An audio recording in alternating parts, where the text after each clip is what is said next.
শিল না পাথর, দেখেন শিলের কি অবস্থা। এইভাবে শিল করে কৃষকের মাথায় বাড়ি। প্রচুর শিল, প্রচুর শিল। দেখেন পাটের কি অবস্থা হবে। এবার কৃষকের পাট মনে হয় শেষ।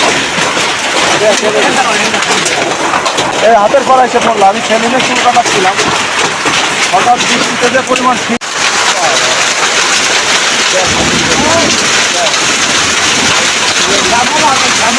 কি হইতেছে, কি হইতেছে ভাই? শিল করতেছে, এত পরিমাণ ভরে যাচ্ছে। তোমার জীবনে কি এত পরিমাণ শীত? অবস্থা ছোটবেলা দেখছি, এই পরে এখন এই নেই। কত বছর পরে এত বড় শিল্প? 20 বছর পরে। এইটা কি কারণে হয় এরকমের মাঝে মাঝে? আমাকে কর্ম খারাপ, গজব, আল্লাহর গজব দিচ্ছে। গজব। কি ক্ষতি হবে? প্রচুর ক্ষতি হবে। পার তো আমার মনে নাই, পারের অবস্থা প্রচুর ক্ষতি।